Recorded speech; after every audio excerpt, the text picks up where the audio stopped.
जैसा कि बच्चों आपको पता है कि बोर्ड एग्जाम है वो चल रहे हैं और लगातार हम अपना पढ़ाई का कार्यक्रम है वो आगे बढ़ाते जा रहे हैं। और इसी क्रम में आज आपको मैं जो सॉल्यूशन करवाए जा रहे हैं आपको बोर्ड एग्जाम के क्वेश्चन पेपर के, उसी में मैं इंग्लिश का जो बोर्ड एग्जाम हुआ है उसका आज सॉल्यूशन आपको करवाऊंगा। और ये जो क्वेश्चन हम सोल्व करेंगे वो 1 to 19 जो हमारा क्रम है उसी में हम आगे बढ़ते जाएंगे। तो सबसे पहले हमारे सामने जो क्वेश्चन है वो है क्वेश्चन नंबर 1, जो कि हमारे सामने पैसेज वाला क्वेश्चन है। और इस क्वेश्चन में से हमें ये पैसेज पहले रीड आउट कर लेना है और उसके बाद में हमें क्वेश्चन के आंसर देना है। तो ये मैं ऑलरेडी कर चुका हूं, आपके लिए मैं डायरेक्ट क्वेश्चन में ही आ जाता हूं। तो फर्स्ट क्वेश्चन है हमारा, Anand Bharati is located in a house called. Anand Bharati जो है वो स्थित है एक हाउस में और उस घर को कहा जाता है, उस हाउस को कहा जाता है। ये हमारा क्वेश्चन था। तो सबसे पहले हम ले लेते हैं क्वेश्चन नंबर 1। क्वेश्चन नंबर 1 का आंसर सभी के हम लिख रहे हैं तो मैं ऊपर ही लिख देता हूं आंसर। क्वेश्चन नंबर 1 का जो 1 नंबर ऑप्शन है उसका हम आंसर दे रहे हैं। 1 नंबर जो ऑप्शन का क्वेश्चन है उसमें हमें पूछा गया है कि जो आनंद भारती है वो स्थित है और उस घर को कहा जाता है जिसमें स्थित है तो वो है नीडा। क्या कहा जाता है उस घर को? नीडा। तो ये वैसे लिखे तो वैसे लिख दे, मैंने नीडा लिख दिया। बी ऑप्शन भी लिख सकते हो तो बी ऑप्शन लिख दो, चाहे कोई बात नहीं। क्वेश्चन नंबर 2 का हम 2 नंबर ऑप्शन की ओर बढ़ते हैं। 2 नंबर ऑप्शन हमारे सामने है, who studies in A small schools. कौन जो है वो छोटे से स्कूल में पढ़ा करता था। तो हमारा इसका आंसर हो जाएगा लिटिल गर्ल्स। तो ये ए ऑप्शन हमारा इसका करेक्ट हो जाएगा। आगे आप लिखना चाहो तो लिटिल गर्ल्स लिख सकते हो। उसके बाद में 3 नंबर ऑप्शन है हमारा। 3 नंबर ऑप्शन में हमसे क्वेश्चन किया गया है, a first generation learner is a person. जो फर्स्ट जनरेशन लर्नर है वो होता है वो व्यक्ति। कौन सा व्यक्ति होता है भाई?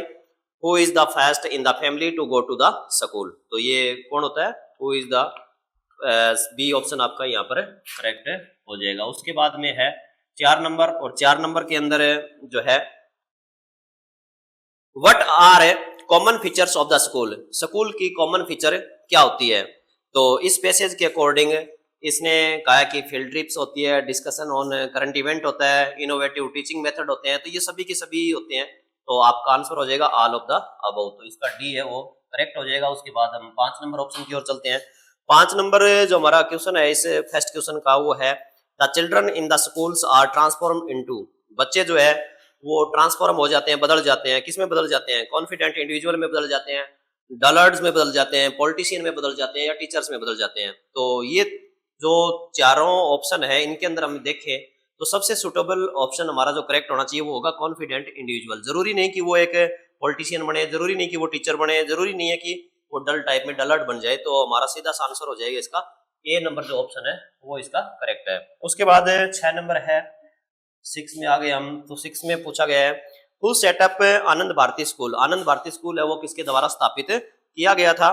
तो इसका सही आंसर हो जाएगा जानकी अय्यर। तो ये हमारा सी ऑप्शन है करेक्ट हो जाएगा, जानकी अय्यर। उसके बाद हम आगे चलते हैं और आगे वाला जो हमारा क्वेश्चन है इसके अंदर वो क्रम में है क्वेश्चन नंबर 2। और क्वेश्चन नंबर 2 में भी हमारे सामने देखने को मिलेगा एक पैसेज और उस पैसेज के आंसर हमें देने हैं। पैसेज मैं पहले से ही रीड आउट कर चुका हूं आपके लिए, मैं डायरेक्ट क्वेश्चन आंसर पर आता हूं। तो सेकंड क्वेश्चन जो है वो भी हमारा पैसेज का ही क्वेश्चन है और इसमें 9 के लगभग ऑप्शन है क्वेश्चन के। तो डायरेक्ट हम क्वेश्चन आंसर पर चलते हैं। और इसके अंदर क्वेश्चन नंबर 2 में हमें देखने को मिल रहा है कि जो फर्स्ट क्वेश्चन है इसका फर्स्ट ऑप्शन है वो है, whose message stole the heart of Indians। इसके जो मैसेज है वो भारतीय लोगों के जो हार्ट है उनको स्टोल करते हैं, चुराते हैं। तो बापू जी के जो मैसेज है, मैं शॉर्ट में लिख रहा हूँ बिल्कुल, बापू जी मैसेज। आगे पूरा लिखना चाहिए तो हम कह सकते हैं Bapu ji message stole the hearts of Indians.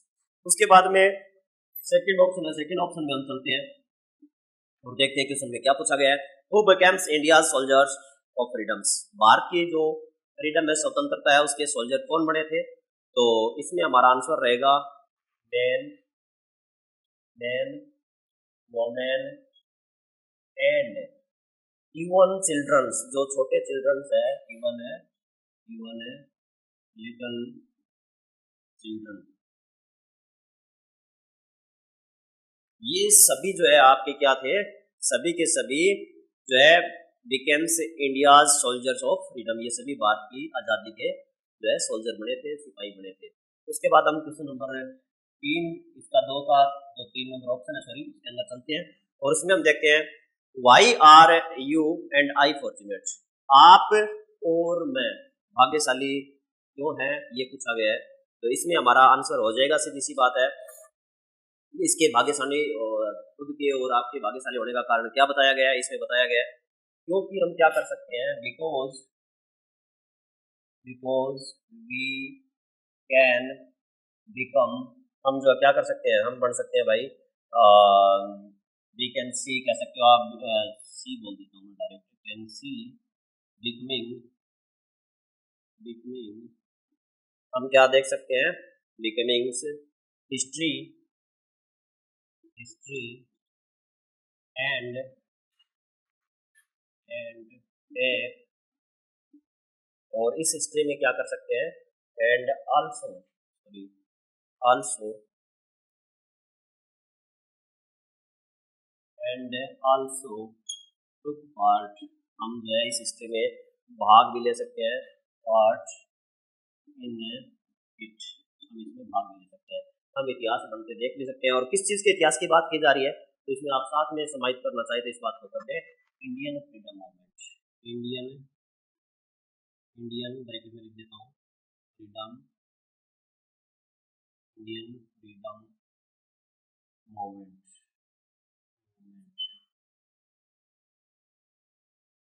ये आप साथ में यहाँ पे लिख सकते हैं। उसके बाद हम 4 नंबर ऑप्शन की ओर चलते हैं। 4 नंबर जो ऑप्शन है इस क्वेश्चन नंबर 3 का, उसमें क्या पूछा गया है, what has to be respected if we are Indian soldier, यदि हम इंडिया के सोल्जर हैं तो हमें किस बात का रिस्पेक्ट करना चाहिए, तो इसका सीधा सा आंसर आ जाएगा, इंडियाज ऑनर, भारत का जो सामान है भैया, इंडिया का जो ऑनर है उसको हमें जरूर क्या करना चाहिए, रिस्पेक्ट करना चाहिए, इंडिया का जो सामान है वो हमारे द्वारा रिस्पेक्ट उसको मिलना चाहिए। तो इसमें आ जाएगा, India's honour has to be respected if we are Indian soldier, ऐसे हमें लिखना है, मैं शॉर्ट में आपको लिखाता जा रहा हूँ। उसके बाद ऑप्शन हमारे सामने आ जाता है 5, और 5 नंबर ऑप्शन के अंदर हमें पूछा गया है, why should anything not be hidden, कोई भी चीज जो है वो छुपाई जानी क्यों नहीं चाहिए, छुपाना क्यों गलत है उसको, तो इसका आंसर हो जाएगा, क्योंकि जो छुपाने वाली चीजें है ना, बिकॉज डायरेक्ट यहाँ से लिखा हूँ, बिकॉज the desire, desire जो डिजायर है किसकी, किसी चीज को छिपाने की, to hide, desire to hide means, इसका अर्थ क्या होता है, you are, you are afraid, आप डरते हैं, कतराते हैं किस चीज से, and fear, afraid and fear is bad, bad and unworthy, and अनवर्थी,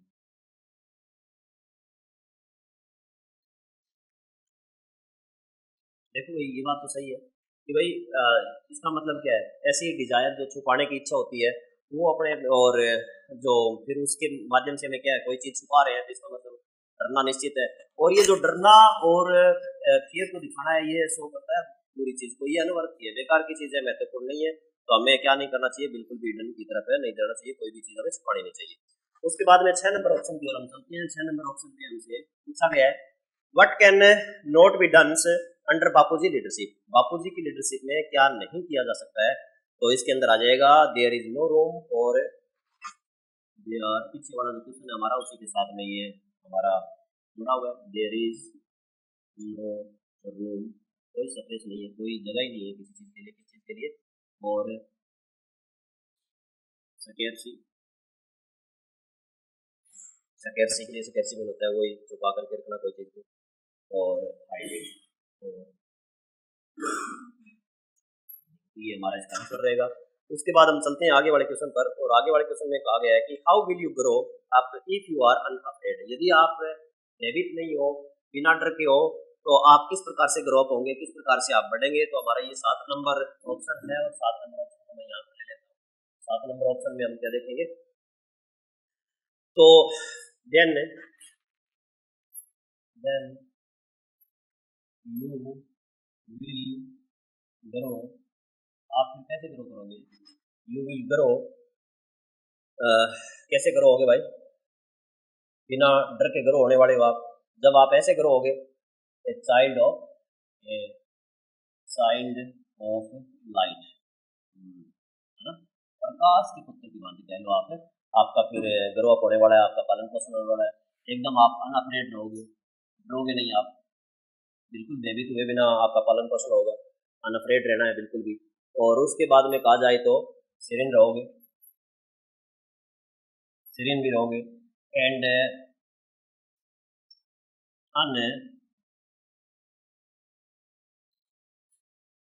अनरफल भी रहोगे आप, है ना। जब आप इस प्रकार से आपका पालन पोषण होगा तो आपका जो किसी प्रकार से जो भी वट एवर आप किसी प्रकार से वट एवर आपका जो आप कह सकते हैं कि जो कुछ भी हो आप में कुछ भी हो जाएगा आपके साथ, आप कैसे होने वाले हो? बिल्कुल ही भयभीत हुए बिना, एक चाइल्ड ऑफ लाइट कह सकते हैं, प्रकाश के पुत्र की भांति आपका जो है वो ग्रो अप होने वाला है। आपका जो विकास होगा, बढ़ोगे आप, आपका पालन पोषण किया जाएगा, उस प्रकार से होने वाला है। उसके बाद हम चलते हैं 8 नंबर, इसका जो ऑप्शन है 8 नंबर ऑप्शन में पूछा गया है how will you grow up, sorry ये तो हम कर चुके हैं। Right the similar word of the following from the passage. आपको पैसेज के अंदर से जो निम्नलिखित जो हमें वर्ड दिया गया, आगे जो वर्ड लिखा गया है लकी वर्ड है, उसका हमें सिमिलर वर्ड का इसमें से सॉर्ट आउट करना है जो शब्द है। तो इस पैसेज के मुकाबले हमारा हो जाएगा फॉर्चुनेट वर्ड। फॉर्चुनेट जो शब्द है कहीं ना कहीं वो आपका इसके सिमिलर है। लकी भी भाग्यशाली होता है और फॉर्चुनेट भी क्या होता है? भाग्यशाली होता है। उसके बाद क्वेश्चन नंबर 9 की ओर हम बढ़ जाते हैं, और क्वेश्चन नंबर 9 के अंदर हमें दिया गया है right the opposite word of the flowing from the passage. आपको वर्क का महत्वपूर्ण इंपॉर्टेंट उसका जो उल्टा या विपरीतार्थक शब्द इस पैसेज के अंदर से सॉर्ट आउट करना है। तो यहाँ पर इस पैसेज के मुकाबले उसका हो जाएगा अनवर्क, अनवर्क शब्द। तो ये हमारे सेकंड जो क्वेश्चन था पैसेज वाला उसके आंसर रहे। और सेक्शन बी के अंदर हम आ पहुंचे हैं, 2 क्वेश्चन हम कर चुके हैं अटेम्प्ट जो पैसेज वाले थे। उसके पश्चात हमारे सामने बी सेक्शन के अंदर जो राइटिंग का सेक्शन है, इसके अंदर क्वेश्चन नंबर 3 देखने को मिलता है, और इसमें हमसे पूछा जा रहा है क्वेश्चन नंबर 3 के अंदर उसका उत्तर हम देंगे। क्वेश्चन नंबर 3 का जो आंसर है वो लिखने वाले हैं। तो इसमें क्या पूछा गया है, इमेजिन यू आर अंजलि, मान लीजिए कि आप अंजलि है, ऑब्लिक पुनीत या फिर आप पुनीत है, लिविंग इन मुंबई, और आप कहाँ रह रहे हैं? मुंबई में रह रहे हैं। Write a letter to your friend, अपने मित्र को एक पत्र लिखना है, about your schools and studies there, कि आपकी पढ़ाई लिखाई है वो वहाँ पर कैसे चल रही है, अपने स्कूल के बारे में, अपने स्टडी के बारे में वो जो है आपको बताना है। तो जब ऐसा पत्र लिखेंगे तो ये पत्र हमारा पहली बात तो ये आ जाता है, जब हम पत्रों का डिवाइडेशन करते हैं फॉर्मल इनफॉर्मल के अंदर, तो ये हमारा पत्र क्या हो जाएगा? इनफॉर्मल पत्र हो जाएगा। जब हमारे फ्रेंड है, रिलेटिव, नजदीक का जो कोई है उसको लिखते हैं तो वो क्या हो जाता है हमारा, वो जो पत्र है इनफॉर्मल पत्र होता है। तो इनफॉर्मल पत्र के अंदर हम देखते हैं कि सबसे पहले हमें अपना एड्रेस देना पड़ता है, सबसे पहले अपना एड्रेस दे देते हैं। अब जहाँ भी आप रह रहे हो तो अंजलि या पुनीत की ओर से लिखा जा रहा है, अपने फ्रेंड को लिखा जा रहा है, तो ये मुंबई आपको पहले ही बता दिया गया कि मुंबई में हो, तो आपको एड्रेस निश्चित तौर पर मुंबई का देना पड़ेगा। तो आप लिख दो 53 और जो भी है शिव कॉलोनी, मुंबई एवेन्यू, मुंबई के अंदर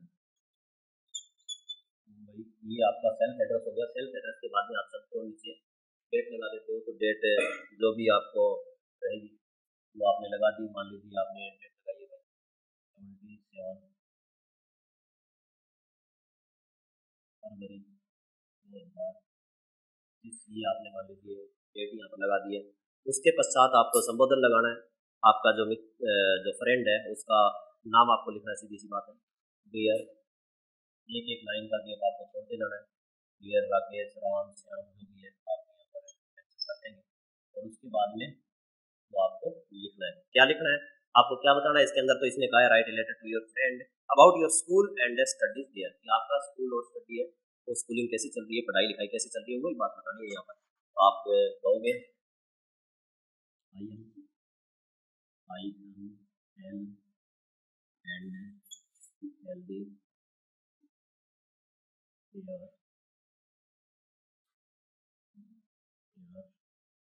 एंड ऑफ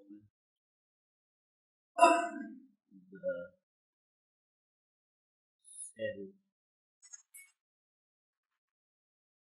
फॉर यू, ऐसी आंसर मैं आपके लिए करता हूँ। उसके बाद में आप बताना स्टार्ट करोगे, जब हाल साल पूछ लिया है उसके बाद में आप डायरेक्ट बताना स्टार्ट करेंगे। My study study is going well, मेरी पढ़ाई लिखाई है बहुत ही अच्छी चल रही है। I feel I feel we are comfortable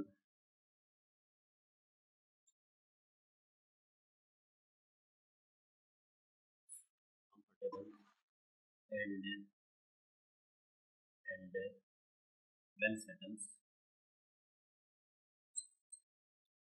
with new friends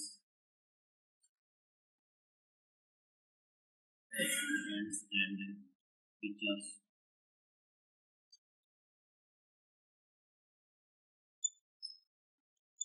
all are well mannered,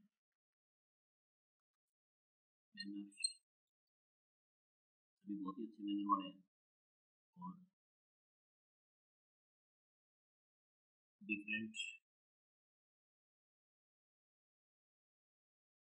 different from our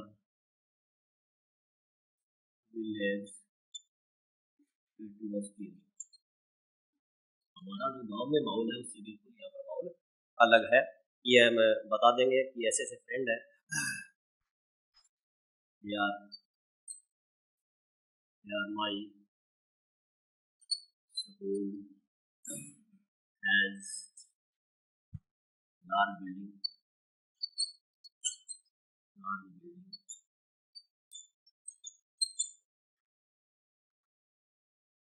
large building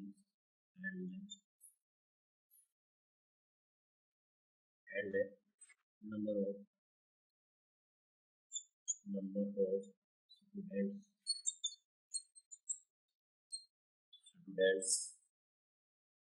living here,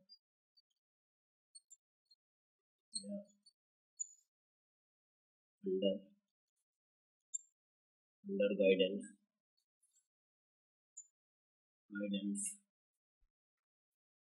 of well educated teachers, तो वेल एजुकेटेड टीचर के तहत जो है हमारे बच्चे पढ़ रहे हैं सभी बहुत अच्छे हैं। और भी बातें इसके अंदर आप एक इंक्लूड करना चाहो तो करते जा सकते हो। और लास्ट में आपको क्या लिखना है इसके अंदर, लास्ट में जब वो एक आध बातें और आप यदि बताना चाहो तो बता दो कि सपोर्ट्स एक्टिविटी होती है तो यहाँ पर बहुत सारी को करिकुलर एक्टिविटी करवाई जाती है स्कूल के अंदर, जो गांव में वैसा बिल्कुल नहीं होता था। आप साथ में बताना चाहो परिवहन की सुविधा बहुत अच्छी है वो भी बता सकते हो। इसी प्रकार की बातें आप इसके अंदर और लिख सकते हो। जहाँ आप रह रहे हो वहाँ पर खाना पीना बहुत अच्छा है, जो भी आप चीज़ें बोलना चाहो तो बोल सकते हो, जो गाँव से डिफरेंट नजर आता है। और इस प्रकार की बातें यहाँ पर बतानी थी आपको। और उसके बाद में आपको लिख देना है लास्ट में नीचे आप कौन हो, यू आर लविंग फ्रेंड, तो आपको नाम आपका बताया गया था कि आप कौन हो, अंजलि या पुनीत। मैं यहाँ पर पुनीत लिख देता हूँ, लड़की है तो अंजलि लिख देगी, सही हो जाएगा और आपका लेटर इस प्रकार से पूरा होना था। ये क्वेश्चन नंबर 3 का हमारा पहला भाग था। अब क्वेश्चन नंबर 3 का जो अथवा में दिया हुआ है उसमें दे रखा है यू आर क्रिशिया कर्णस, आप सॉरी आरिस है या कर्ण है, स्टडिंग इन क्लास 10th 10वीं क्लास में आप पढ़ते हो, जो कि GSSS जोधपुर दे रखा है। Your board examination is near, आपके बोर्ड के जो एग्जामिनेशन है वो बिल्कुल नजदीक में है, but you don't have English teacher, आपके कोई इंग्लिश का अध्यापक नहीं है स्कूल के अंदर। राइट एन ईमेल, आपको एक ईमेल लिखना था, किसको लिखना था भाई, किसको भेजना था, प्रिंसिपल ऑफ योर स्कूल, आपके स्कूल का जो विद्यालय का प्रिंसिपल है उसको, प्रधानाचार्य जी को, to arrange classes and teachers to teach you English, ताकि वो आपके लिए क्या करे, इंग्लिश का टीचर है उसकी व्यवस्था करे और साथ में आपके लिए एक्स्ट्रा क्लासेज है उनकी व्यवस्था करे। तो जैसा कि हम ये पहले ही कई बार इस कंसोल कर चुके हैं, ये लेटर होता है, लेटर में इस प्रकार का फॉर्मेट रहता है और फॉर्मल लेटर के अंदर यहाँ पर आपका एड्रेस आता है, उसके बाद डेट आती है, यहाँ पर जो है पदनाम वगैरह प्रिंसिपल का वो आ जाता है, उसके बाद स्कूल सब्जेक्ट ये सब बताया जाता है। लेकिन ईमेल के अंदर क्या होता है, एक बॉक्स बना दिया जाता है, नेक्स्ट बॉक्स के अंदर हम रखते हैं ईमेल को, और इस बॉक्स को हम बांट देते हैं ऐसे बातों के अंदर,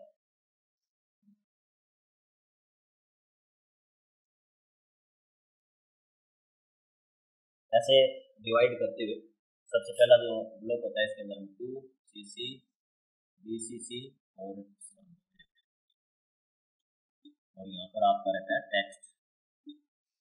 तो इनके माध्यम से आपको यहाँ पर सबसे जिसको भेजा जाना है वहाँ पर सबसे वो पहले उसका एड्रेस लिखा जाता है, ईमेल एड्रेस। तो इसके अंदर आपको दे रखा है कि आप कहाँ पढ़ रहे हो, GSSS जोधपुर के अंदर पढ़ रहे हो और आपको इसको मेल लिखनी है प्रिंसिपल को। तो यहाँ पर यदि एड्रेस नहीं दिया हुआ तो आप अपनी ओर से कोई भी एड्रेस क्रिएट कर सकते हो। तो आप लिख सकते हो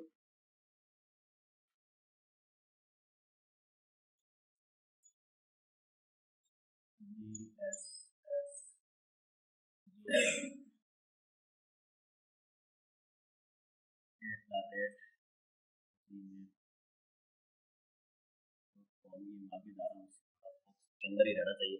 उसके पश्चात आपको सब्जेक्ट लिखना होता है, बीच वाले ब्लॉक से हमें कोई लेना देना नहीं है, कार्बन कॉपी कार्बन कॉपी रखनी नहीं है।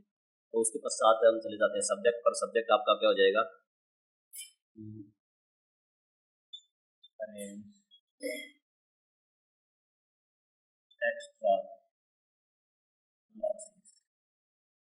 एक्स्ट्रा क्लास अरेंज करवाने के लिए। तो टीचर को भी बुलाओगे तो क्लास लगवाने के लिए बुला रहे हो, एक्स्ट्रा क्लासेज के लिए ये ईमेल है आपका। तो उसके बाद आप यहाँ से लिखना स्टार्ट करें। सबसे पहले सर मोस्ट टीचर जो भी आप लिखना चाहो उस प्रकार से लिख सकते हो। तो आप उसी प्रकार का पैटर्न रहता है जो लेटर वगैरह में रहता है। I back to subject, I am student of class 10th in your school से, मैं आपके स्कूल में 10वीं कक्षा का विद्यार्थी हूँ और ओवर एग्जामिनेशन आ रहे हैं। क्लोज हमारे जो एग्जामिनेशन है वो बिल्कुल नज़दीक है, या एट एंड कह सकते हैं, हम बिल्कुल नज़दीक में है, एट एंड है। और yet over English syllabus is not completed, लेकिन फिर भी हमारा जो इंग्लिश का सिलेबस है वो अभी तक कम्प्लीट नहीं हुआ है। Over English teacher is only from, हमारे जो इंग्लिश के टीचर है वो हैज बीन ओनली, वो छुट्टी पर चल रहे हैं। कब से चल रहे हैं, तो सिंस आप कह सकते हो सिंस 2 मंथ बैक या 2 वीक बैक भी बोल सकते हो यदि नज़दीक का दिखाओ तो। लेकिन ज़्यादा लंबे से दिखाना है तो आपको 2-3 मंथ का लिख सकते हो आप। यदि टाइम पीरियड आपका फिक्स है तो सिंस लगाओगे, अदरवाइज आप और लगा दोगे। तो आपको पता है फिक्स होता है तो आप सिंस रखोगे। उसके पश्चात रहेगा कि भाई आपको करवाना क्या है, आपकी अब डिमांड क्या है। तो आप प्रिंसिपल को लिखेंगे sir we all the student of class 10th want to attempt extra classes for us. हमारे लिए हम क्या करना चाहते हैं, एक्स्ट्रा क्लासेस लगाना चाहते हैं। So we want to request you, इसलिए हम आपके सामने रिक्वेस्ट करना चाहते हैं, please arrange extra classes for us, English classes for us. हमारे लिए आप क्या करें, 10वीं की जो इंग्लिश सब्जेक्ट की जो क्लासेस है वो व्यवस्था करें और साथ में टीचर्स, न्यू टीचर, और साथ में आप एक नए टीचर को अपॉइंट करें जो टीचर्स हमें पढ़ाने के लिए। और नीचे आप लिखेंगे थैंक यू यूर ओबीडेंटली, और नीचे आपका नाम जो भी दिया हुआ है यहाँ पर दे रखा है, कारी से और करण के नाम से आप यहाँ पर नीचे लिख देंगे, साइन कर देंगे। बाकी फॉर्मेट वैसा ही है लेटर जैसा। तो हमारा ये क्वेश्चन नंबर 3 का जो है ऑप्शन हो जाता है। उसके पश्चात हम चलते हैं क्वेश्चन नंबर 4 की। और क्वेश्चन नंबर 4 हमारे सामने है, right a story with the help of given outline about 80 words. आपको 80 शब्दों के अंदर जो है एक स्टोरी डेवलप करनी है, लिखनी है, जो कि हमें कुछ दिया हुआ है, नीचे कुछ हिंट्स है हमारे सामने, give the title and moral to it. इसके सामने हमें साथ में क्या करना है, इसको एक टाइटल भी देना है, इसका शीर्षक भी देना है, और साथ में इसकी एक शिक्षा भी लिखनी है। तो यहाँ पर हमारे सामने जो लिखे हुए शब्द है, वंस एक बार, ऑन ए विंटर मॉर्निंग, एक सर्दी की सुबह को क्या होता है, एक फार्मर होता है। यहाँ पर खालिस्तान दे दिया, हमारे सामने एक स्नेक है, तो उसने क्या देखा, तो हम कह सकते हैं ए फार्मर सा ए स्नेक, उसने एक सांप देखा। अच्छा, उसके बाद लिख रखा है कोल्ड, तो हम कह सकते हैं it was suffered with cold, ये पीड़ित था ठंड के मारे। द फार्मर बिकेम काइंड, जो फार्मर था वो क्या बन गया, दयालु बन गया। ही टुक पिटी, उसने दया दिखाई। And put in the basket, उसने क्या किया, and put the snake into the basket, उसने टोकरी में डाल लिया उस सांप को। एंड ब्रॉट होम्स, और उसे घर लेकर के आ गया। द फार्मर्स चिल्ड्रंस, जो फार्मर के बच्चे थे उन्होंने क्या किया, सांप के लिए क्या किया उन्होंने, हम यहाँ पर लिख सकते हैं, यहाँ पर अलग आगे लाइन मिलेंगे इसको, तो हम कह सकते हैं द फार्मर चाइल्ड या childrens put the milk before the snake, snake के सामने उन्होंने क्या किया, दूध रखा। then then childrens were try to attempt the put milk, जब वो दूध रखने का प्रयास कर रहे थे बच्चे, suddenly snake attack on one of child, तो अचानक से सांप ने क्या किया, एक बच्चे के ऊपर अटैक कर दिया। बाय दिस, और इसके माध्यम से ये जब हुआ, जो फार्मर था, ही ब्रॉट ए स्टिक, वो एक लकड़ी की स्टिक लेकर के आया। And hit hard on snake body, और उसने जोरदार प्रहार किया स्नेक के ऊपर। बाय दिस स्नेक किल्ड, और इसके तहत जो है इस प्रकार से क्या हुआ, सांप है मारा गया। तो इस स्टोरी का यदि हम टाइटल देना है तो हम कह सकते हैं a farmer and a snake, आपका ये टाइटल हो जाएगा, फार्मर एंड ए स्नेक। और नीचे आप मोरल लिखना चाहो तो आप लिख सकते हो कि इसकी मोरल क्या रहेगी कि जो एक तरह से हम कह दें कि जो प्रवृत्ति होती है आपकी, इनेट जो हैबिट होती है वो कभी चेंज नहीं होती है। तो आप कह सकते हो इनेट हैबिट्स नेवर चेंज, की जो जन्मजात प्रवृत्ति होती है या हम कह दें कि जो आदत होती है आपकी, जो टेंडेंसी पाई जाती है वो कभी चेंज नहीं होती, बदलती नहीं है। दुष्ट लोग दुष्ट ही रहते हैं। वो उसी प्रकार की बात यहाँ पर है कि सांप के अंदर जो व्यवहार होता है काटने का, वो कभी नहीं भूलता है। वो चाहे आप कितना इसके साथ फ्रेंडली हो जाओ फिर भी वो आपको काटेगा। इस प्रकार की आप यहाँ पर मोरल दे सकते थे। तो उसके बाद इसके अथवा में दिया हुआ है एक जो स्टोरी हमारे सामने फिर से हम देखेंगे, once there was a cap sellers. तो ये हमारी जो स्टोरी है वो कैप सेलर वाली है। तो यहाँ पर हम कर सकते हैं the cap seller and monkeys, the cap seller and the monkeys. और ये टाइटल लिखने के पश्चात हम स्टोरी है उसको फिलअप कर देते हैं पूरी। Once there was a cap seller, एक बार एक कैप सेलर था, he sells his caps nearby town. वो अपनी जो टोपियां हैं वो क्या करता था, नजदीक के टाउन में बेचा करता था। One day during this journey, जब वो कैप सेल करने जा रहा था, उस जर्नी के दौरान क्या हुआ, ही बिकम टायर्ड, वो थक जाता है। और ड्यू टू सन हीट्स, जो सूर्य की जो बहुत ज़्यादा गर्म किरणें उनके कारण है, and sat to rest under a tree, और वो ठहर जाता है एक पेड़ के नीचे आराम करने के लिए। पुट हिज बास्केट्स देयर, और वहाँ पर अपनी टोकरी जो है जहाँ पर उसकी जो कैप्स रखी हुई थी उनको वहीं पर रख देता है। स्लेप्ट फॉर सम टाइम्स, कुछ समय के लिए वो सो गया। Then monkeys on the tree, जो तब क्या हुआ, जो बंदर थे पेड़ के ऊपर, दे कम्स डाउन, वो नीचे आ जाते हैं, and took away his caps, और सारी की सारी उसकी टोपियां ले जाते हैं। व्हेन ही वोक अप, जब वो जागता है उठता है, तो he saw the monkey have there his caps, तो सभी जो मंकी थे बंदर थे उनके पास उसकी टोपियां थी। He use a trick to bring back his caps, वो अपनी टोपियों को वापस लेने के लिए क्या करता है, एक ट्रिक आजमाता है, एक चालाकी दिखाता है, हम कहते हैं स्मार्ट तरीके से सोचता है। ही यूज कॉमन सेंस, वो अपना एक कॉमन सेंस लगाता है उसके अंदर कि हमें क्या करना चाहिए। ही थ्रू हिज ओन कैप, वो अपनी खुद की जो कैप है उसको क्या करता है, फेंक देता है।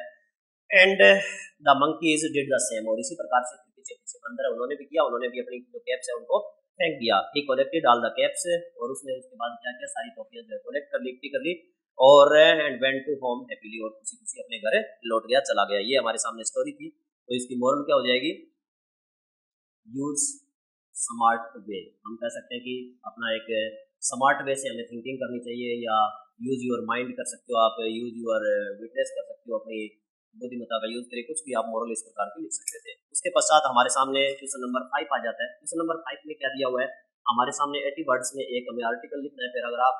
तो इसमें कुछ ये फोटो के माध्यम से हमें आइडेंटिफाई करना है कि यहाँ पर क्या कुछ हो रहा है।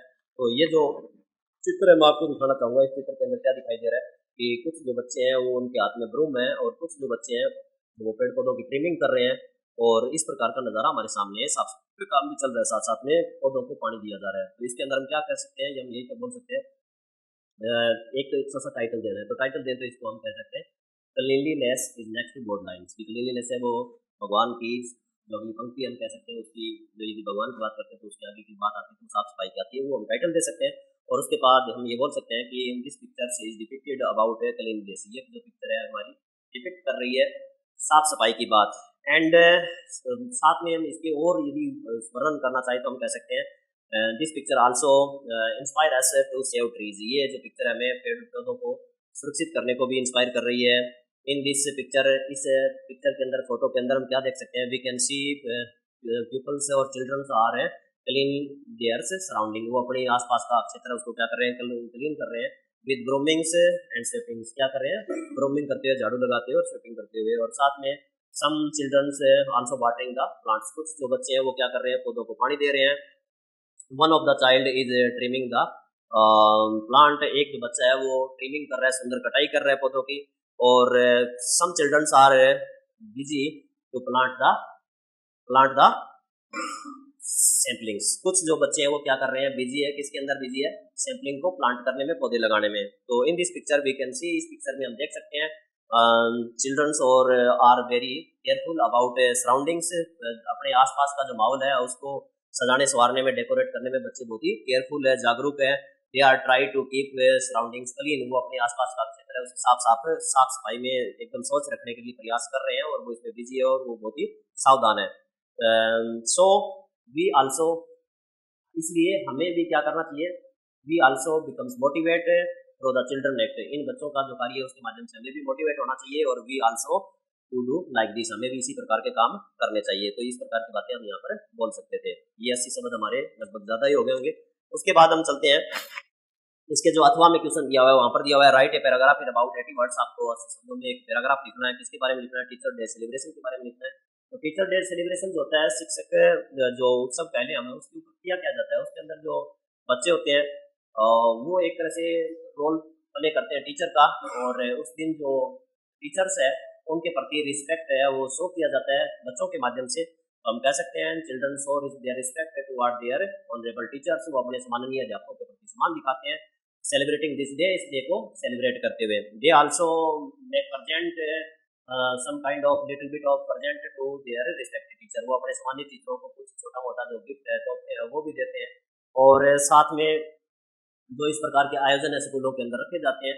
हम कह लें कि भाई क्लासें भी चलती है जिनके अंदर जो चिल्ड्रंस है play the role of a teacher, वो खुद एक टीचर का रोल है वो अदा करते हैं। इस दिन ऐसा भी देखने को मिलता है। साथ ही साथ में हम कहें तो इस दिन का एक विशेष महत्व हो जाता है अपने आप में, क्योंकि बच्चों को एक फ्रीडम मिल जाती है, वो अपने टीचर के प्रति आदर्श भाव अपना जो एक सत्कार दिखाने का होता है वो भी सामने दिखता है, और वो एज ए टीचर को उसके लिए गाइड भी कर सकते हैं कहीं ना कहीं। एक बच्चे होने के बावजूद कि किस प्रकार से उन्हें पढ़ना पसंद है, तो ये भी बच्चों के माध्यम से उस दिन पता लगाया जा सकता है। इसके अलावा यदि कुछ एक्टिविटी इसमें हम इन्वॉल्व करना चाहें तो ये हो सकता है बच्चे जो है छोटे छोटे जो कल्चरल प्रोग्राम है उनको भी प्रेजेंट कर सकते हैं, लाइक डांसिंग और स्पीचेज एटसेट्रा, ये सब कुछ उस दिन होता है।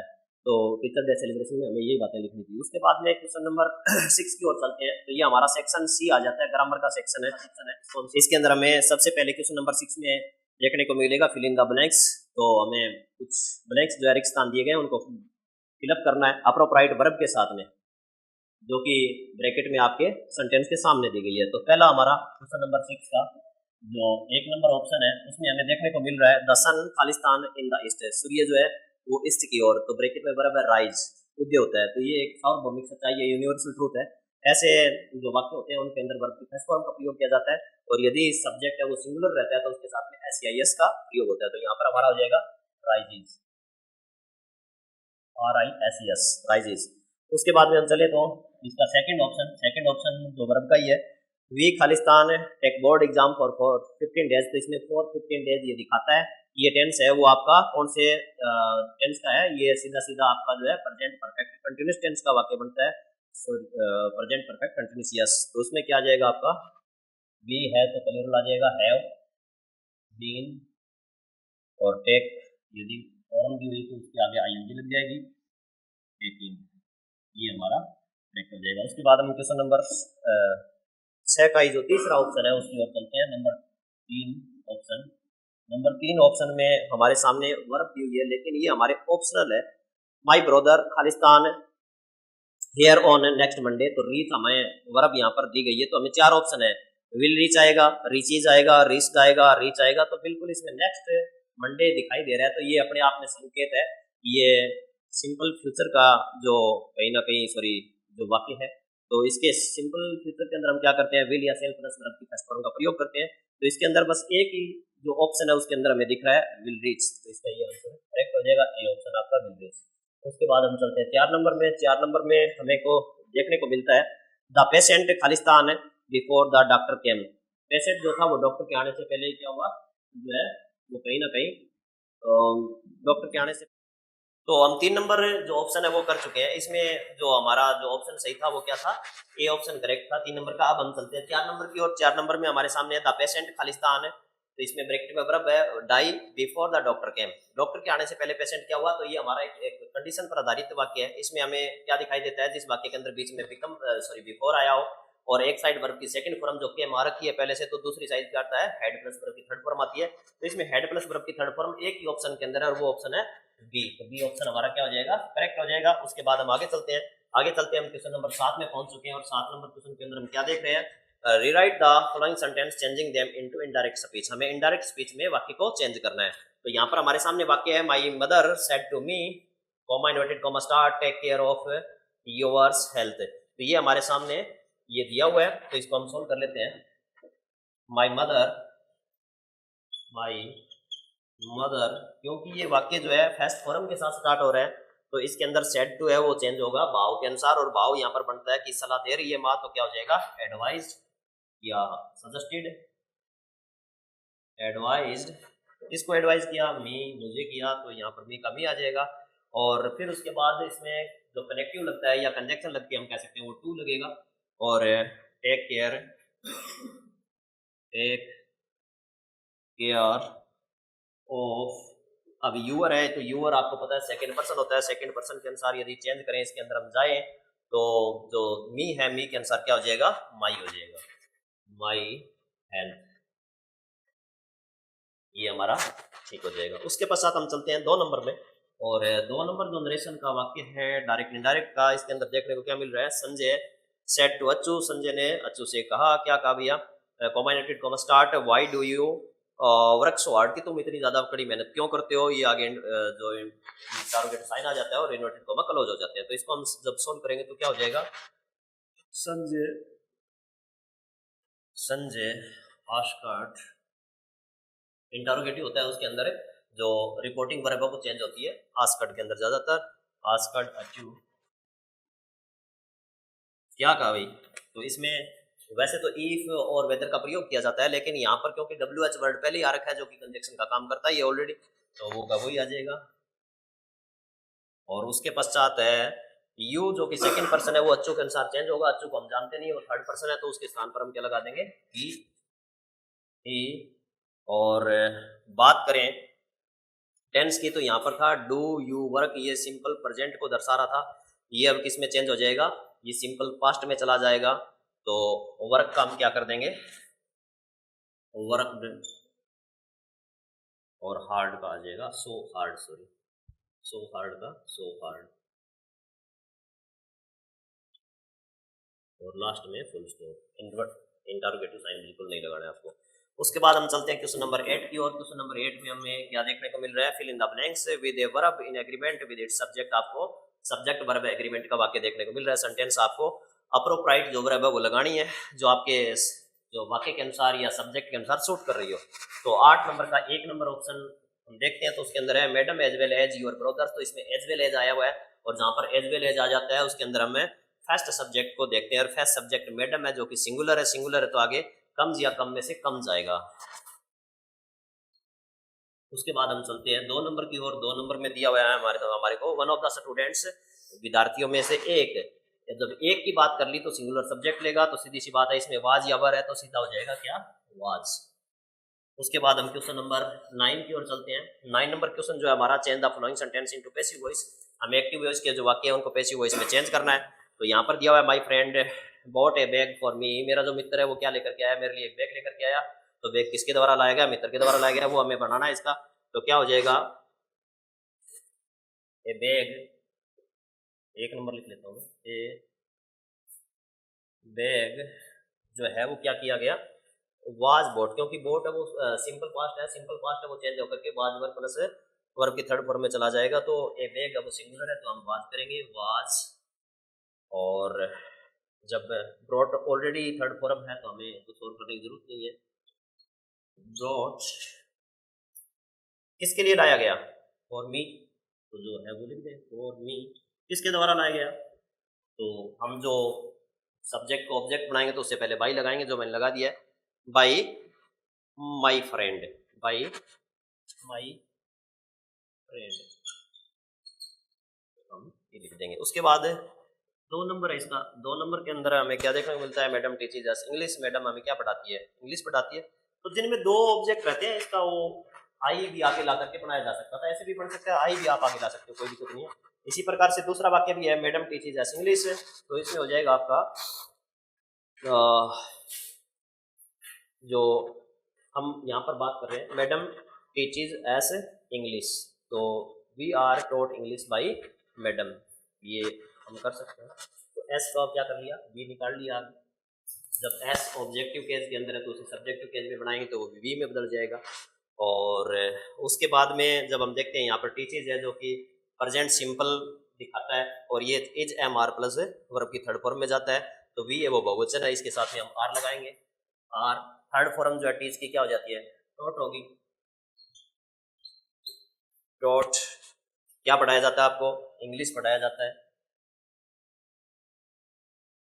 किसके द्वारा पढ़ाया जा रहा है, बाई मैडम।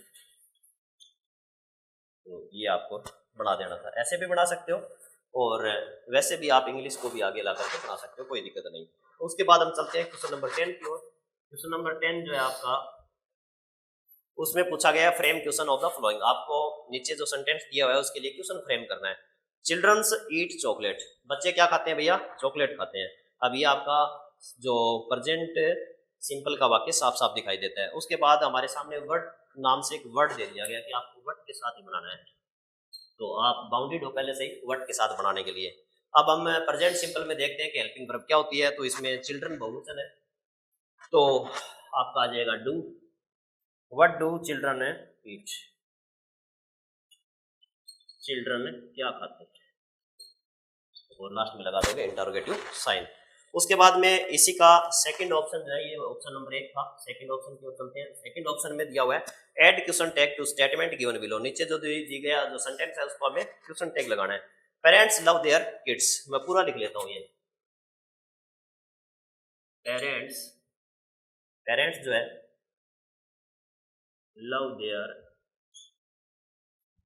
किड्स, माता पिता अपने बच्चों को प्यार करते हैं, बिल्कुल सही बात है। और जब हम क्वेश्चन टैग लगाएंगे तो पहले हमें कोमा लगाना होगा, यहाँ पर कोमा लगा लेंगे। उसके बाद में टेंस देखो कौन सा है, तो लव फर्स्ट फॉर्म है, फर्स्ट फॉर्म है, तो इसका मतलब ये सिंपल प्रेजेंट है। तो इसमें हमें हेल्पिंग वर्ब किस कौन सी लगती है, डू और डज लगती है। यदि बहुवचन है तो हम डू लगाएंगे, सिंगुलर है तो डज। तो पेरेंट्स है वो बहुवचन है अपने आप में, तो हम क्या कर देंगे, डू लगा देंगे। और यहाँ पर यदि पॉजिटिव आपका एफर्मेटिव सेंटेंस है तो आपका नेगेटिव उड़ जाएगा आगे जाकर के, क्वेश्चन टैग में नॉट इंक्लूड हो जाएगा, तो डोंट दे आ जाएगा, डोंट दे, डोंट दे। और लास्ट में इंटरोगेटिव साइन जरूर मेंशन करना है। ये हमारे 10 नंबर क्वेश्चन तक हम कंप्लीट कर चुके हैं। अब हम सेक्शन डी की ओर आ पहुंचे हैं। सेक्शन डी के अंदर हमें फिर से एक पैसेज देखने को मिल रहा है जो कि सीन पैसेज है, जो हमारी किताब में से लिया गया है। तो ड्यूरिंग अवर चाइल्डहुड इन गोवा, ये हमारा जो पैसेज है वो बेकर टू गोवा जो हमारा लेसन था कहीं ना कहीं बेकरवाड़ा, उसके अंदर से लिया गया है। और इसके अंदर हम डायरेक्ट क्वेश्चन आंसर में चलते हैं।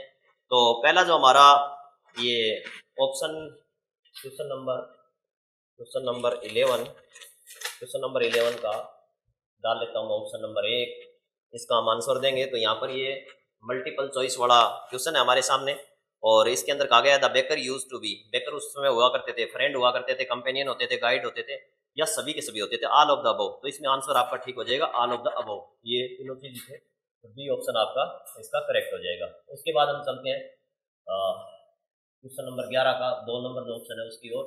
2 नंबर में पूछा गया how many times did the bakers come in day, एक दिन में जो बेकर है वो कितनी बार आते थे, तो इसमें हो जाएगा ट्वाइस, 2 बार आते थे, तो इसका ऑप्शन बी आपका करेक्ट हो जाएगा। अब हम चलते हैं 3 नंबर की ओर। 3 नंबर जो क्वेश्चन है उसमें पूछा गया द चिल्ड्रन लॉन्ग फॉर, बच्चे जो है वो लॉन्ग फॉर करते थे, इच्छा करते थे, किस चीज के लिए इच्छा करते थे, टॉयज के लिए, टॉफी के लिए, बिल्कुल नहीं, और उसके बाद में ड्रिंक्स उनके लिए भी नहीं, तो ब्रेड पेंसिल्स के लिए करते, तो बी ऑप्शन आपका क्या हो जाएगा, ठीक हो जाएगा। उसके बाद हम चलते हैं और इसका 4 नंबर जो क्वेश्चन है उसको करते हैं option, how did the bakers greet the lady of the house, ये किस प्रकार से हाउस की जो लेडीज है उनका ग्रीट करते थे, तो हम बोलेंगे the baker greet the lady of the house with saying good morning. तो मैं डायरेक्ट लिखता हूँ विद सेइंग गुड मॉर्निंग, है ना, ये क्या बोलते थे उनको, गुड मॉर्निंग कह करके विश करते थे, या एक तरह से जो भी है। उसके बाद हम चलते हैं इसके क्वेश्चन नंबर 5 की ओर। क्वेश्चन नंबर 5 में हमें पूछा जा रहा है how did the children see the basket, basket को बच्चे कैसे देखते थे। यहाँ पर लिखा हुआ है we would climbs and a bench of parapet and peep into the basket, तो किसी न किसी प्रकार से, तो हम लिख सकते हैं यहाँ पर सम हाउ दे दे, जो सेकंड हमें टेंस के अंदर है, दे climbed on parapet, on the parapet, जो चबूतरा होता है, रेलिंग होती है, उसको कहते हैं पारापेट, and peeped into the basket, जो टोकरी होती थी जिसमें वो व्यंजन्स वगैरह रखी होती थी, उसके अंदर ऐसे देखने का प्रयास बच्चे किया करते थे। उसके बाद हम चलते हैं और 6 नंबर ऑप्शन इसका करते हैं। 6 नंबर ऑप्शन में क्या कहा गया है, right the similar word of the following from the passage. Passage से आपको सिमिलर वर्ड लिखना था। रेलिंग दिया हुआ है, तो रेलिंग का क्या होता है, पारापेट होता है। अभी अभी हम जो ऊपर लिख करके आए हैं वही समझ सेम। उसके बाद हम चलते हैं इसी का अथवा में जो दिया हुआ है क्वेश्चन 11 के, इसमें और में दिया हुआ था, तो मैं यहाँ पर भी इसके सामने अपोज यहाँ पर लिख देता हूँ, और या तो ये या ये, तो इसका हम 1 नंबर करेंगे। अब और वाले का 1 नंबर है। इसमें हमें से क्वेश्चन में आ जाते हैं direct, how many sons did Kisa Gotami है, वो किसा गौतमी के कितने बच्चे थे, तो उसके एक ही बच्चा था। ए ऑप्शन इसका करेक्ट हो जाएगा आपके। मैं बी ऑप्शन यहीं पर ले लेता हूँ आगे, है ना, अलग कर देता हूँ डिवाइड इसको। दूसरा इसमें जो भाग है इसमें पूछा गया है, सॉरी मैंने 2 number option, what did Kisa Gautami ask for her dead child, क्या मांग रही थी ये, क्या पूछ रही थी, तो इसका डी ऑप्शन करेक्ट हो जाएगा, मेडिसिन मांग रही थी। उसके बाद हम चलते हैं 3 नंबर में इसके, और 3 नंबर में पूछा गया है वो बात साक्यमुनि, साक्यमुनि कौन था, तो ये बुद्ध था, तो इसका सी ऑप्शन आपका करेक्ट हो जाएगा। और उसके बाद हम चलते हैं इसका 4 नंबर जो है वो सॉल्व करने के लिए। 4 नंबर में पूछा गया what did Buddha want, Buddha क्या चाहता था, ए हैंडफुल ऑफ मस्टर्ड सीड चाहता था, है हैंडफुल ऑफ मस्टर्ड सीड्स, क्या चाहता था, हैंडफुल ऑफ मस्टर्ड सीड चाहता था, हैंडफुल ऑफ मस्टर्ड सीड्स। उसके बाद हम चलते हैं 5 नंबर की ओर। 5 नंबर में क्या पूछा गया है, 5 नंबर में पूछा गया है which question was asked by किसा गौतमी फ्रॉम द पीपल्स, इसने लोगों से कौन सा क्वेश्चन पूछा था, तो यहाँ पर ये हो जाएगा डिड ए सन और डॉटर्स, डिड ए सन और daughter, daughter a father mother die in your family, ये क्वेश्चन उसके द्वारा पूछा गया था, है ना, क्योंकि उसे ऐसे घर से जो एक मुट्ठी सरसों के बीज लेकर के आने थे जिस घर में किसी की कभी कोई डेथ नहीं हुई है, तो ऐसा क्वेश्चन उसके द्वारा किया गया था। अब हम चलते हैं इसमें 6 नंबर जो क्वेश्चन है, आपको यहाँ पर मैं 6 नंबर ऊपर लिख लेता हूँ। 6 नंबर जो है इसके अंदर आपको देना था हील, जो शब्द है इसका सिमिलर शब्द लिखना था, तो इस पैसेज के अकॉर्डिंग क्या हो जाएगा, हील मीन होता है ठीक होना, तो क्या हो जाएगा क्योर, रिकवर होना, ठीक होना। उसके बाद हम चलते हैं क्वेश्चन नंबर 12 की ओर बढ़ते हैं। क्वेश्चन नंबर 12 में कहा गया है answer any 3 of the following question in about 20-30 words, 3 क्वेश्चनों के आपको उत्तर देने हैं कोई, और वो भी 20 और 30 शब्दों के आसपास।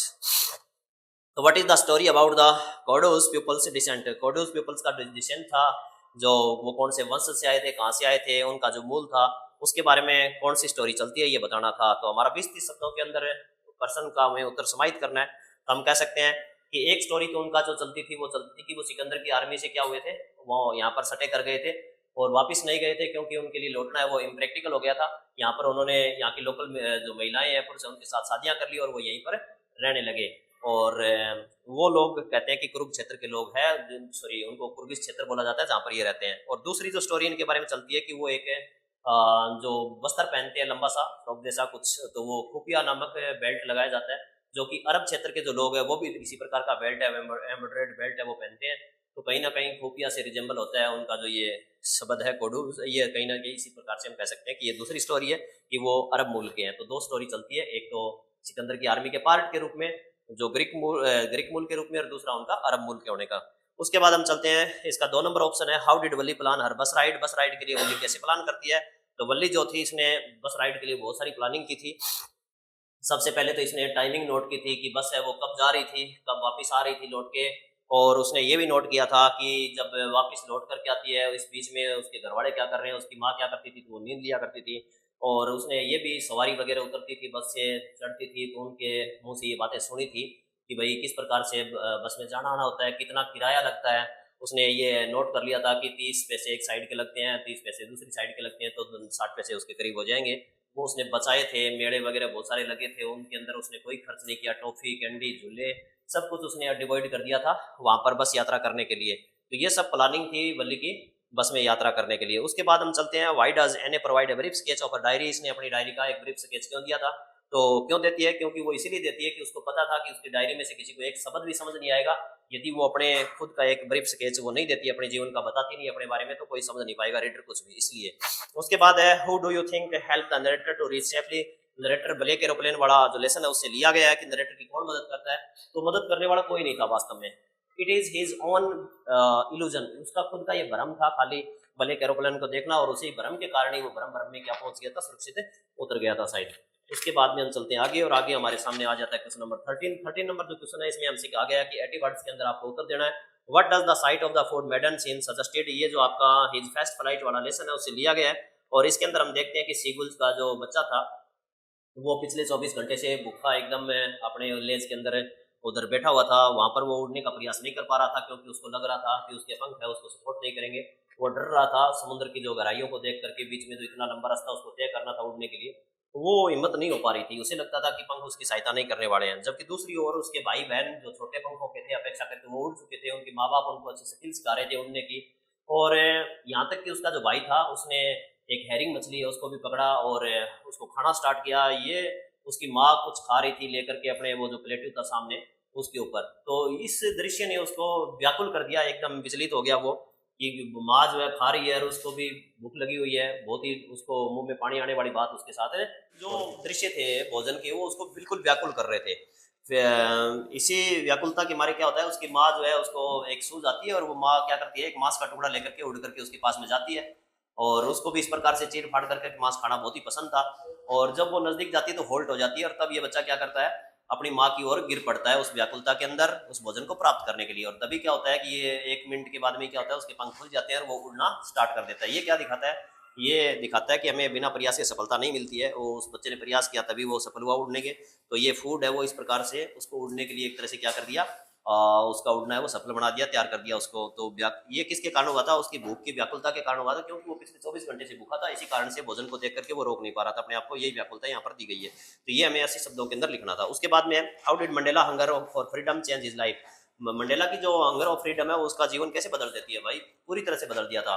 इवन हम कह सकते हैं कि जो नेल्सन मंडेला थे उनको अपने 40 ईयर्स अपने जीवन के वो लगभग 30 से लेकर के 40 साल के बीच का जो टाइम है वो जेल में बिताना पड़ा था और अपने आप में बहुत ही बड़ा कंट्रीब्यूशन था। ये जो टाइम पीरियड था उसने मंडेला का जो जीवन है वो पूरी तरह से बदल के रख दिया था। जब उसने देखा कि अपने लोग हैं वो आज़ाद नहीं है, उनके ऊपर प्रतिबंध लगे हुए हैं, तो उसने अपना जो जीवन था वो फैमिली लविंग आदमी था, उसको अपनी फैमिली को छोड़ना पड़ा और उसे बेघर आदमी बनना पड़ गया, वो आवारा आदमी की तरह भटकने लग गया। दूसरा हम देखते हैं कि जो एक लॉ अबाइडिंग अटॉर्नी था, वो लॉ अबाइडिंग अटॉर्नी है वो कानून तोड़ने वाला क्रिमिनल बन गया कानून की नज़रों में, उन पूरी सरकार के सामने कह सकते हो आप। एक जो ऐसा व्यक्ति जो कहीं ना कहीं परिवार बच्चों के प्रति केयरफुल था, उस आदमी को एक मोंक की तरह जीवन बिताना पड़ा। उसका जो लाइफ है बिल्कुल ही मोंक की तरह हो गया था, एक भिक्षु की तरह उसे जीवन जीना पड़ा था, उसे अपने परिवार को छोड़ करके सेपरेट होकर के छुप छुप करके जीना पड़ा था। ये सब कुछ त्याग है उसकी जो लाइफ को पूरी तरह से बदल देते हैं, वो पूरी तरह से एकदम जो पहले एक हम कह सकते हैं कि जो कावर्ड टाइप का व्यक्ति कहीं ना व्यक्तित्व था मंडेला का, लेकिन इन सब चीज़ों ने उसको एक बोल्ड पर्सनालिटी में बदल दिया था, वो बहुत ही निर्भीक हो गया था। ये सब हमें दिखाता है कि मंडेला का जीवन है वो पूरी तरह से बदल गया था उस सब चीज़ों के कारण। ये 80 शब्द में उत्तर देना था। उसके बाद में 40 नंबर क्वेश्चन है। 40 नंबर क्वेश्चन में हमें कहा गया है कि कोई भी एक प्रश्न का उत्तर आपको देना है और वो 40 वर्ड के अंदर देना है। सबसे पहले हमें नटालिया का करेक्टर पूछा गया है। तो नटालिया जो है वो चुप्पू की पुत्री थी और ये जो है बहुत ही एग्रेसिव थी, बहुत ही लड़ाकू थी और छोटी छोटी बातों पर तुनक मिजाज थी, मूडी बहुत ज़्यादा थी। वो लोम्बो के साथ में पहले तो जो है जो ऑक्सियन मेडो है उनको लेकर के इनके बीच में फाइट है वो स्टार्ट हो गई थी, झगड़ा हम कहते क्वाल्स है वो स्टार्ट हुआ था, दे क्वाल्स फॉर द ऑक्सियन मेडोज।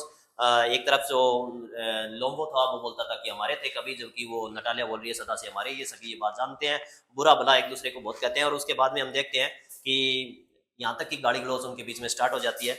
और फिर एक डॉग की रेस को लेकर के नटालिया कहती है कि हमारा कुत्ता जो है वो स्क्वीजर कहीं ज़्यादा अच्छा है, दूसरी ओर जो ये लोम्बो है वो कहता है कि हमारा कुत्ता कैसा है वो कहीं ज़्यादा अच्छा है, ज़्यादा अच्छी क्वालिटी का है। इनके बीच में ये झगड़ा होता है, वो कहता है कि 125 रुपये में लेके आया था, वो बोलती है ज़्यादा दे दिए, वो 80, इस प्रकार की बातें उनके बीच में होती है। तो ये दिखाता है कि नटालिया बहुत ही मूडी थी। उसके बाद में हम कह रहे हैं थोड़ा सा वो इस प्रकार की थी कि अपने आप में विरोधी विचारों वाली थी। एक तरफ तो लोम्बो को पसंद कर रही थी, दूसरी तरफ वो अपने आप को नीचा बिल्कुल नहीं दिखाना चाहती थी, वो हमेशा सुपीरियर समझती थी और वो दिखाने का प्रयास वो कर रही थी। और दोनों परिवारों के अंदर हमें देखने का मिला था कि सभी करेक्टर आपस में लालची भी थे, कहीं ना कहीं एक दूसरे की सम्मति के लिए नजदीक आ रहे थे। तो यहाँ पर लोम्बो के साथ में नटालिया का नजदीक आना ये भी दिखाता है कि नटालिया भी कहीं ना कहीं लालची प्रवृत्ति वाली थी, ये भी हम कह सकते हैं। उसके बाद में और क्या कहें इसके बारे में, यही सब सामने आता है, 4-5 प्रकार की क्वालिटी। उसके बाद में हम चले तो 2 नंबर इसका ऑप्शन है describe the story of the play the proposal. Proposal की पूरी स्टोरी को डिस्क्राइब करनी है, मैंने अभी अभी आपके सामने बताया ही है कि ये जो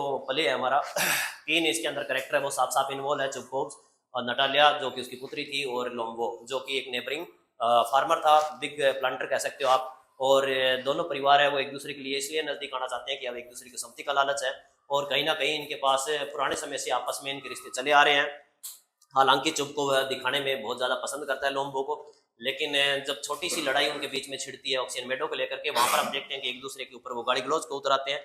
और उसके बाद हम देखते हैं कि ये बात झगड़ा होने के बाद में लोम्बो वो बीमार पड़ने लगता है, पल्पिटेशन का वो पहले से ही रोगी था, तो वो वहां से बाहर निकल जाता है। लेकिन नटालिया को जब पता चलता है कि वो यहाँ पर विवाह का प्रपोजल लेकर के आया था, तो वो अपने फादर को ही बुरा भला करने लगती है, और वो वापस उसको लाने के लिए बोलती है। जो वापस लेकर के आया जाता है लोम्बो को, तो वहां पर फिर से एक नया झगड़ा है वो स्टार्ट हो जाता है। जो उनके कुत्ते की जो पेडिग्री थी, वो कहता है कि मेरा कुत्ता अच्छा है, दूसरी ओर नटालिया कहती है कि हमारा कुत्ता अच्छा है। इस बात को लेकर के लास्ट में झगड़ा हो जाता है। फिर चुप को परेशान हो जाता है, और चुप को परेशान होकर के क्या करता है, लोम्बो के हाथ में अपनी लड़की का हाथ थमा देता है, और कहता है कि तुम भैया जो भी करना है वो झगड़ा वगड़ा करते रहो, मेरा जो कर्तव्य है वो पूरा हो जाता है। इस प्रकार से ये यहाँ पर एकांकी है वो समाप्त हो जाती है प्रपोजल। उसके बाद हम चलते हैं क्वेश्चन नंबर 15 की, और 15 नंबर क्वेश्चन में हमें देखने को मिलती है 2 स्टेंजा, और उन स्टेंजा के नीचे दिए हुए क्वेश्चन, उन क्वेश्चन के हमें जवाब देने थे, कोई एक करना था इनमें से। तो पहला जो हम डायरेक्ट क्वेश्चन आंसर पर चले जाते हैं, what is the meaning of epistemology. जो पहला जो ये था, ये जो बाल पोएम है उससे लिया गया है, और ये साइंस ऑफ लॉस को क्या कहते हैं, एपिस्टेमोलॉजी कहते हैं। उसके बाद में आता है what is the boy learning in the poem. इस कविता के अंदर लड़का क्या सीख रहा है, तो इस स्टेंजा के अकॉर्डिंग हम कहेंगे जो लड़का है वो जो है अपना loss of epistemology of loss कह लें, या साइंस ऑफ लॉस है वो सीख रहा है, साइंस का विज्ञान, सॉरी लॉस का विज्ञान, हानि का विज्ञान है वो सीख रहा है। और दूसरा इस पूरी पोइम को पढ़ते हैं तो हमें पता लगता है कि इसके अंदर फर्स्ट रिस्पॉन्सिबिलिटी भी निभाना है वो बच्चा सीख रहा था। उसके बाद में चलते हैं हमें सेकंड स्टेंजा की, और सेकंड स्टेंजा हमें जो फर्स्ट पोइम से लिया गया है, तो द सनो डस्ट ऑफ सनो इससे लिया गया है। What is a dust of सनो, पहला क्वेश्चन भी यही है, तो सनो पार्टिकल ही डस्ट ऑफ सनो है और कुछ नहीं है। उसके बाद में Q2 नंबर है इसका, write the reference of hemlock tree. Hemlock tree का हमें रेफरेंस लिखना है, तो ये पॉइजनस प्लांट होता है, जहरीला पौधा होता है। उसके बाद हम चलते हैं 16 नंबर क्वेश्चन। 16 नंबर क्वेश्चन में हमें कहा गया है कि कोई 2 करने हैं, 20 शब्दों के अंदर उत्तर देना है। और हमारे सामने पहला क्वेश्चन है what does fire stand for. Fire है वो किसके लिए आती है, तो फायर है वो एग्रेसिवनेस के लिए, वायलेंस के लिए आती है, हम कह सकते हैं। और उसके बाद में क्वेश्चन नंबर 2 है इसका, how does the poet suggest that you identify the lion. Lion को आप कैसे पहचान सकते हो, how to tell wild animal, इस पोएम से ये दिया गया है। और इसमें जो लॉइन होता है वो एक विशालकाय बियस्ट होता है। जब आप जंगल के अंदर कहीं ईस्ट की ओर बढ़ते हो जाते हो, तो वहाँ पर यदि आपको जो ब्राउन कलर का कोई टाइनी बियस्ट दिखता है, वो रोड करता है, दौड़ता है, तो मान लेना कि आप मरने जा रहे हो। इस प्रकार की बातों के माध्यम से हमें कभी कहता है कि आप एक लॉइन, एशियन लॉइन को पहचान सकते हो। उसके बाद में चलते हैं 3 नंबर की, और 3 नंबर में what could Amanda do if she were A mermaid. यदि अमांडा जो है वो मरमेड होती, आधा मछली आधा इंसान होती, तो क्या करती। तो इसमें यही है कि वो विशालकाय जो समुद्र के अंदर जो मछली को जैसे कोई रोकने टोकने वाला वो नहीं होता है, तो मरमेड होती, तो इसी प्रकार से अमांडा है वो बलिस खुली जो है अपनी मनमर्जी से इधर उधर खिसक सकती थी, आ सकती थी, तैर सकती थी, बस यही करती। उसके बाद में है क्वेश्चन नंबर 17। क्वेश्चन नंबर 17 के अंदर हमें दिया गया है कि any one of the following question is about 80 word. से एक क्वेश्चन को आपको करना है 80 शब्दों के अंदर उत्तर देना है। तो पहला क्वेश्चन हमारे सामने इसके अंदर से दिया गया है, उसमें है what does the thief say about the different reaction of peoples when they are robbed. जब लोगों को लूटा जाता है तो उनके किस प्रकार के रिएक्शन निकल के आते हैं। यहाँ पर ये क्वेश्चन है हरी सिंह जो चोर था इसके अंदर, उसके द्वारा बताया गया था। हरी सिंह ने कहा था जी, जो एक तरह से हम कहें कि भाई जो अमीर आदमी होते हैं, अमीर आदमी है वो रोब झाड़ते हैं, दूसरों के ऊपर धमकाते हैं कि मैं तेरा ये कर दूंगा वो कर दूंगा, इस प्रकार से डराते धमकाते हैं दूसरों को जब उनका कुछ चोरी हो जाता है। दूसरा उसने बताया था कि जो ग्रेडी लोग होते हैं, लालची लोग होते हैं, वो एक तरह से अपनी वो जो फियर है उसको शो करते हैं। उनको लगता है कि ओह हाई लुट गया, मर गया, सब कुछ बर्बाद हो गया, इस प्रकार का रोना धोना वो स्टार्ट कर देते हैं। तीसरा उसने बताया था कि कुछ लोग ऐसे होते हैं जो गरीब लोग होते हैं, वो क्या करते हैं, पुअर सिर्फ एक्सेप्ट करते हैं। वो कहते हैं कि चलो भाग्य की नियति थी, मेरे साथ जो होना था वो पहले से लिखा हुआ था, जो हो गया वो हो गया, कोई दिक्कत नहीं है, आगे बढ़ते हैं। वो ज्यादा इसमें रोना धोना नहीं करते हैं। उसके बाद में हम चलते हैं सेकंड क्वेश्चन है इसका, Horace Denby was a good respectable but not completely honest explain. तो ये हॉरेस डेनबी जो था ये एक ताड़ों का काम करने वाला व्यक्ति था, ताड़े बनाने का काम करता था। उसका जो ठीक ठाक जो हम कह सकते हैं कि बिजनेस था, और हेल्पर भी रखता था अपने साथ में, लेकिन वो आसपास जो लोग उसको जानते थे वो समझते थे कि अच्छा आदमी है, लेकिन उसके अंदर एक दिक्कत थी, वो पूरी तरह से ऑनेस्ट नहीं था। ऑनेस्ट था क्योंकि लोगों के अंदर उसकी रिस्पेक्ट थी, लेकिन वो ऑनेस्ट इसलिए नहीं था कि उसे हर साल वो चोरी करता था। और वो चोरी करता क्यों था? वो चोरी करता था रेयर टाइप की जो दुर्लभ किताबें हैं, एक्सपेंसिव, उनको खरीदने के लिए उसे चोरी करनी पड़ती थी। वो उसके बिजनेस से उतने रुपए उसको आते नहीं थे, तो वो एक बहुत ही प्लानिंग तरीके से, बहुत ही प्लान करके, सूडर्ट तरीके से एक चोरी किया करता था साल के अंदर लगभग। उसके ये एक तरह से एवरेज थी। तो शॉर्ट गर्नेज हाउस जो है वहां पर वो चोरी करता है। तो इस प्रकार की चोरी में क्या होता है कि वो अपने आप को चालाक समझता है और उसे लगता है कि लेडी ऑफ हाउस से वो मिला है और बच करके निकल जाता है। लेडी ऑफ हाउस जो होती है वो वास्तव में एक चोर होती है। वो उससे बड़ी चालाकी के साथ, स्मार्टनेस के साथ में क्या करती है, लोग खुलवा लेती है जो वहां पर तिजोरी थी पेंटिंग के पीछे उसमें, और गहने निकाल के गायब हो जाती है। दूसरे दिन क्या करती है, पुलिस उसको पकड़ लेती है।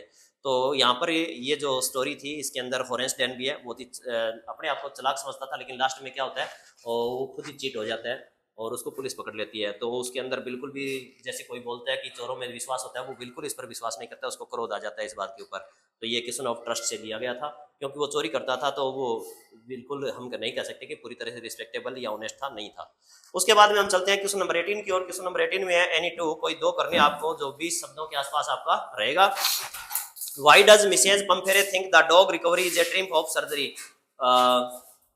इसमें यह क्वेश्चन किया गया है कि जो मिसेज पंफेरे है वो ऐसा क्यों सोचती है कि जो डॉग की ठीक होने की बात है, रिकवरी है, वो सर्जरी की वजह है। तो वो इसलिए ऐसा सोचती है क्योंकि जो कुत्ता था वो बहुत ही लेजी हो गया था, इतना बीमार सा पड़ गया था कि खाना पीना उसने बंद कर दिया था, चलने के लायक नहीं बचा था ढंग से। तो डॉक्टर जो था उसने क्या किया था, उसको निकाल करके वो अपने हॉस्पिटल में ले जाता है, सर्जरी के अंदर, पशु शल्य चिकित्सा के अंदर जो था उसके अंदर, और उसके अंदर वो रखता है। वो डॉग का कोई इलाज नहीं करता है, लेकिन डॉग को प्लेंटीफुल पानी देता है 2 दिन के लिए, फिर तीसरे दिन उसको खाने के लिए कुछ ना कुछ देता है। धीरे धीरे वो व्यायाम के माध्यम से, हालांकि पंफेरे है उसके लिए बहुत ज्यादा अंडे वाइन वगैरह सेंड करती है, लेकिन वो कोई चीज उस डॉग को नहीं दी जाती है। डॉग जो है नेचुरली उन्हें, जो बाकी जो कुत्ते थे सर्जरी के अंदर, उनके साथ खेलते कूदते, एक तरह से हम कहते हैं अभ्यास के साथ साथ एकदम स्लीथे हो जाता है, लीन एंड लीन हो जाता है और एकदम ठीक हो जाता है, रिकवर कर जाता है। जब पंफेरे आती है वहां पर उसको लेने के लिए, तो वो देखती है रिसीव करने के लिए, भाई कुत्ता है वो बिल्कुल चेंज हो चुका था, और ये देख करके वो बहुत ही खुश थी और उसकी आंखों में पानी आ जाता है और वो सोचती है कि वास्तव में ये सर्जरी की विजय थी, सर्जरी की ड्रीम थी। उसके बाद में क्वेश्चन है हमारे सामने है, what curious episode occur in the study. ये जो विदाउट फुटप्रिंट्स विदाउट फिट है, उस लेसन से लिया गया है। जो जो कलर्जी मैन का जो हाउस था, वहां पर जो स्टडी रूम था, उसके अंदर क्या एपिसोड हुआ था, तो वहां पर ऐसा एपिसोड हुआ था कि वहां पर पैसे चोरी करने की, जो पैसे खनकने की आवाज आती है, चिन्ह करने की, वो तो आ रही थी, और जब देखा गया तो वहां पर कोई नहीं था, लेकिन जो हाउस मनी थी, जो खर्चे के लिए, घर खर्चे के लिए जो रुपए रखे हुए थे, वो गायब हो गए थे। ये बहुत ही एक आश्चर्यजनक घटना, जो जिज्ञासा उत्पन्न करने वाले लोगों की घटी थी। और उसके बाद में चलते हैं हमें, how did the mother of Richard help him. तो मदर जो थी रिचार्ड की, उसने उस प्रकार से रिचार्ड को मदद की थी। तो उसने एक तो उसको बुक ला करके दी थी, और उस बुक के कारण उसका विज्ञान में रुचि और बढ़ती है, जो मोनार्च एक्स के बारे में थी, और विभिन्न प्रकार के जो काम है वो सर्च कर करके देती है, जो विज्ञान वाले काम है हम कह सकते हैं उस बच्चे के लिए। उसका कोई कंपेनियन नहीं था, माँ ही उसकी देखभाल किया करती थी। ये सब माँ की हेल्प के कारण ही हुआ था कि उसकी विज्ञान के अंदर रुचि बढ़ी और वो एक दिन अच्छा साइंटिस्ट बना। उसके बाद में हम चलते हैं क्वेश्चन नंबर 19 में। चूज द करेक्ट आंसर, आपको सही आंसर है चूज करना है। एक एक नंबर की आपकी क्वेश्चन है ये। तो इसके अंदर फर्स्ट क्वेश्चन है आपका, ओजेबल is expecting to get a very important, क्या किस चीज का इंतजार कर रहा था, तो रिपोर्ट का इंतजार कर रहा था। सी ऑप्शन आपका करेक्ट हो जाएगा इसमें। उसके बाद में इसका 2 नंबर ऑप्शन है, Khalistan in is invited to grand party.